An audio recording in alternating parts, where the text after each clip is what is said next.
The new Star Wars game that everyone's talking about at the moment, the one that seems like it's going to release next, is Star Wars Outlaws, the open-world action-adventure experience from Ubisoft's Massive Entertainment. I got a bad feeling about this. A new article just released about the game with some new details, some stuff to be excited about, but I think also some areas of concern, which is a problem, as with most Ubisoft games. And I think that's one of the biggest issues here. People are saying they're worried about this thing because it's a Ubisoft game, because it's going to be another cookie-cutter Far Cry copy, where objectives become tedious, but I think that's only one side of this. I think there is a lot to be excited about here. I'm gonna go through the article, let's do it. If you're new, subscribe. Hey everyone, it's Andrew. So before we go into the article, the whole thing I want to explain about Ubisoft and the opinions I see online about the publisher is that all of their games feel kind of the same.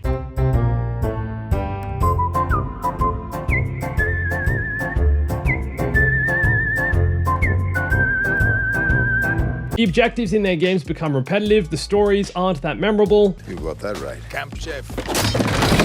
And every Ubisoft game follows a formula which they established in the Assassin's Creed and Far Cry games, and basically every game in those franchises just feel kind of the same. I don't think that's going to be the case with this game. Maybe in some ways, but definitely not in others. I think people are forgetting this game is being made by Massive Entertainment. It's not about the publisher, Ubisoft, it's about the developer, Massive, which I think most people would agree have a good track record when it comes to making big games.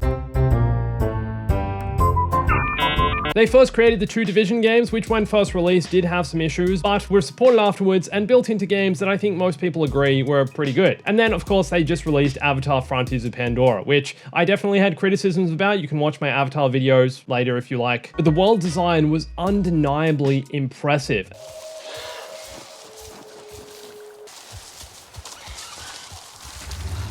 And I can't wait to see that brought into a Star Wars game. The fact they built an open world Avatar game feeling so rich with life, so grand in scale, so immersive. The fact each planet makes its own sound. Even if I didn't like a lot of other things about the Avatar game, you can't deny that the world was so impressive and definitely one of the most detailed open worlds probably ever created in all of video gaming history. And now to know that the same studio that made that is working on a Star Wars open world game that's supposed to have 5 planets you can explore, for me that's a really exciting prospect. And all the locations you're going to be able to explore. For example, Tatooine. I know people are complaining about having Tatooine in yet another Star Wars game. Why do we keep going back to this same sand planet? It's a trap! Anakin would be losing his mind. General, I'm on Tatooine.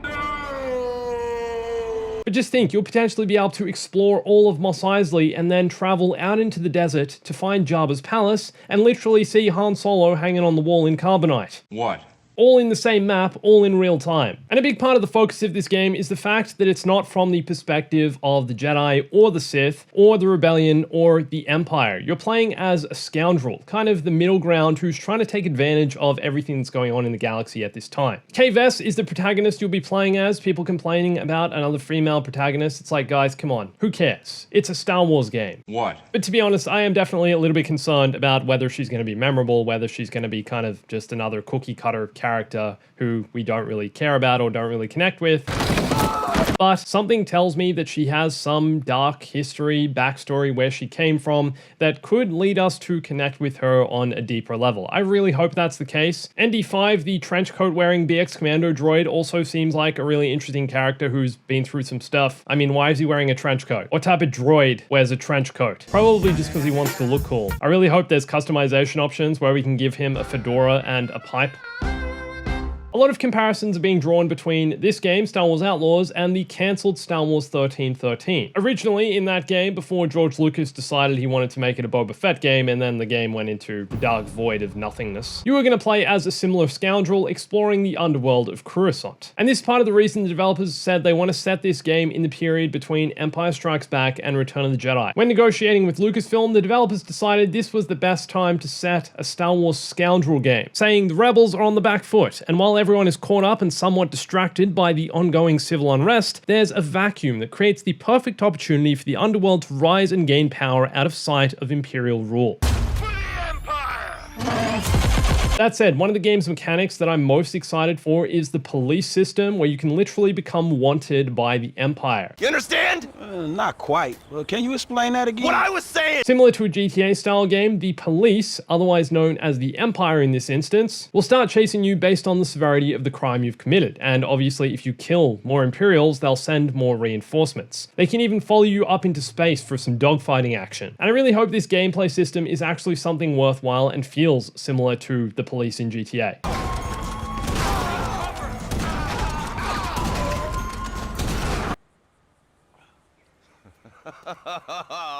We saw a bit of it in action in the gameplay trailer they gave us, but testing the limits of this I think is going to be the most impressive part of this. I really hope the AI is quite intelligent in some way as well, and actually chase you and gun you down and make you feel like they have a real advantage over you, being the fact that you're completely outnumbered and they're the Empire. And this gameplay mechanic is just one example of the developers' intentions with this style of game. They said that focusing on an open world game aspect allowed us to build out a deeply immersive Star Wars journey. We wanted to create a scoundrel who has never experienced anything like this before. She hasn't figured it all out yet and doesn't have all the right answers all the time. And I think that's part of the nature of an open world style game. You kind of have to figure a bunch of things out for yourself, and the sandbox openness of the open world will hopefully allow you to experiment and kind of create your own journey in some ways. And this is one thing I'm a little worried about. For example, Hogwarts Legacy. One thing that was so impressive about that game was the detail in the open world, but the sandbox of the open world was really disappointing. Wanna light kids on fire? It's the skull for you. Even though you could go anywhere you wanted, you couldn't attack fellow students. You didn't feel like you had the freedom to kind of just do anything you wanted. And when creating an open world game, these sandbox elements are such an important aspect of immersion. You want players to feel like the world is real, but like they can basically do whatever they want. Not in terms of destroying buildings and structures, that's pretty next level, and I'm hoping to see that in future generations, maybe the next console generation, we'll see. But in terms of your freedom to explore, your freedom to interact with the world, and your freedom to make your own fun in the open world, just like this. Now, we really need to talk about space combat, space exploration, and traveling in space in this game. I think this is either going to be one of the best gameplay mechanics in Star Wars Outlaws, or is going to be really disappointing. Let me explain. The developers are saying one of the core parts of the scoundrel fantasy is having your own ship, and that essentially being your home. Outlaws are traveling constantly and need to be on the move all the time, and that's no different for K. You'll be able to go from on foot to speeder to your ship and easily jump between planets. The jumping between planets part is what's making me a little concerned, because I'm really hoping this doesn't end up being another example of Starfield space exploration. If you're not familiar, in Starfield, there's no real reason to go into space other than to travel to another planet. You met with multiple loading screens and kind of are just fast traveling between loading menus. It's very frustrating. The developers here, though, for Star Wars Outlaws, are saying we want to allow fans to indulge in some intergalactic tourism, but we're also really excited for them to experience new characters and planets in this iconic era as well. Intergalactic tourism, I'm assuming that means you're going to be able to actually find things to do in space and not just on the planets, and that space isn't just going to be like a hub for traveling between different worlds. A similar example could be LEGO Star Wars: The Skywalker Saga. I really enjoy being in space in this game, but once you kind of unlock all the planets, there's no real reason to go to space when you can just kind of travel between planets. It's really cool that it exists, but there actually needs to be a solid purpose for spending time out in the stars. But I'm getting my hopes up for Outlaws, because the developers are saying space represents a super lucrative yet very risky experience for an outlaw. If you go off the beaten path, your willingness to explore will bring surprises as well. So you can go from taking on a contract to steal an Imperial shipment, but then get distracted on your speeder and head off into the Tashara Savannah, and the game will reward your curiosity. Some of this, to me, is saying that there will be some things to do in space, but the core gameplay is going to be down on the planets. This isn't necessarily a space game, it's a scoundrel game, and obviously they're going to put more detail into the worlds than space itself. That said, space still needs to have a purpose, and I hope there'll be more to do there outside of just the main story. I understand traveling between missions in space and kind of doing things during the story in space, but when we've had games like Star Wars Squadrons released in recent years, and even Battlefront 2 Starfighter Assault, which both did space combat so well, space combat in this game really needs to be impressive in its own way and stand out for its own reasons. At least the developers of Outlaws have some inspiration to draw upon from recent examples like I just mentioned. Have you guys played Star Wars Squadrons in VR? That is an experience, man. You will likely throw up. I don't do well in VR.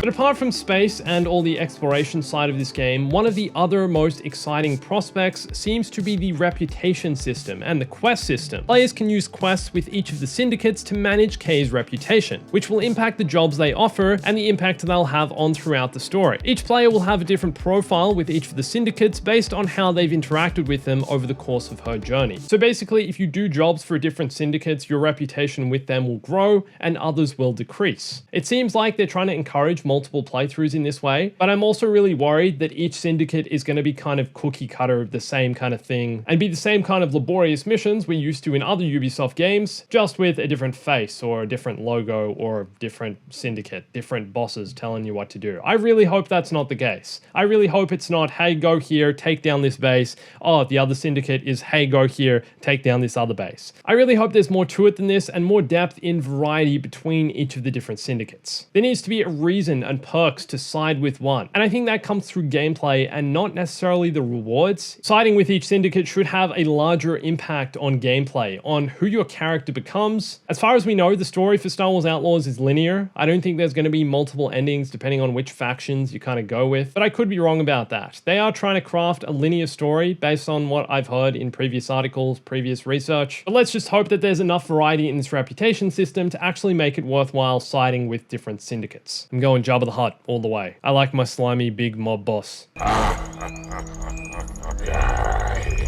Interestingly, they're also saying that Jabba the Hutt isn't going to be the only recognizable face. I hope they don't do too many characters and cameos. Sometimes that's a bit too much. It's like, hey, the galaxy's a lot bigger than just these, 30 characters we keep talking about over and over and over and over and over and over and over and over and over again. We're back on Tatooine again, guys. But they said we can't wait for players to explore the world of Outlaws and discover any references to the wider Star Wars galaxy for themselves. Originality is the key to making this game memorable. It's still set to release in 2024. Hopefully that remains the case. What do you think of Star Wars Outlaws? Let me know, subscribe, follow me on Instagram. My name's Andrew. I'll catch you soon.